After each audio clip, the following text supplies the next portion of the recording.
ऊंट और गीदड़ की कहानी। बहुत पुरानी बात है। एक जंगल में दो पक्के दोस्त रहते थे। एक था गीदड़ और दूसरा था ऊंट। गीदड़ काफी चालाक था और ऊंट सीधा सा। ये दोनों दोस्त घंटों नदी के पास बैठकर अपना सुख दुख बांटते थे। दिन गुजरते गए और उनकी दोस्ती गहरी होती गई। एक दिन किसी ने गीदड़ को बताया कि पास के खेत में पके हुए तरबूज है। यह सुनते ही गीदड़ का मन ललचा गया, लेकिन वो खेत नदी की पार था। अब नदी को पार करके खेत तक पहुंचना उसके लिए मुश्किल था। इसलिए वो नदी पार करने की तरकीब सोचने लगा। सोचते सोचते वो ऊंट के पास चला गया। ऊंट ने दिन के समय गीदड़ को देखकर पूछा, मित्र तुम यहाँ कैसे? हम तो शाम को नदी किनारे मिलने वाले थे। तब गीदड़ ने बड़ी ही चालाकी से कहा, देखो मित्र, पास के ही खेत में पके तरबूज हैं। मैंने सुना है तरबूज बहुत मीठे हैं। तुम उन्हें खाकर खुश हो जाओगे, इसलिए तुम्हें बताने चला आया।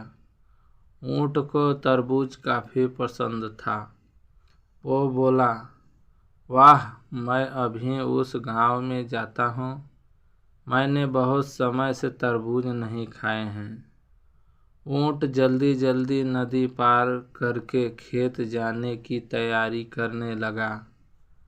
तभी गीदड़ ने कहा, दोस्त, तरबूज मुझे भी अच्छे लगते हैं, लेकिन मुझे तैरना नहीं आता है। तुम तरबूज खा लोगे तो मुझे लगेगा कि मैंने भी खा लिए।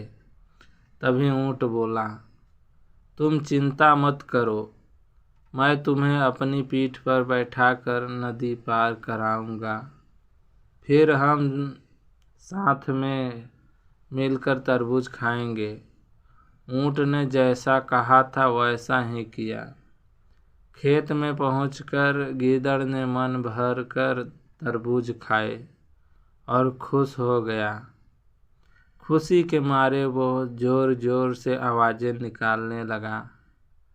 तभी ऊंट ने कहा, तुम शोर मत मचाओ, लेकिन वो माना नहीं। गीदड़ की आवाज़ सुनकर किसान डंडे लेकर खेत के पास आ गए। गीदड़ चालाक था, इसलिए जल्दी से पेड़ों के पीछे छुप गया। ऊंट का शरीर बड़ा था, इसलिए वो छुप नहीं पाया। किसानों ने गुस्से के मारे उसे बहुत मारा। किसी तरह अपनी जान बचाते हुए ऊंट खेत के बाहर निकला। तभी पेड़ के पीछे छुपा गीदड़ बाहर आ गया। गीदड़ को देखकर ऊंट ने गुस्से में पूछा, तुम क्यों इस तरह चिल्ला रहे थे? गीदड़ ने कहा कि मुझे खाने के बाद चिल्लाने की आदत है, तभी मेरा खाना पचता है। इस जवाब को सुनकर ऊंट को और गुस्सा आ गया। फिर भी वो चुपचाप नदी की ओर बढ़ने लगा। नदी के पास पहुंचकर उसने अपनी पीठ पर गीदड़ को बैठा लिया। इधर ऊंट को मार पड़ने से मन ही मन गीदड़ खुश हो रहा था।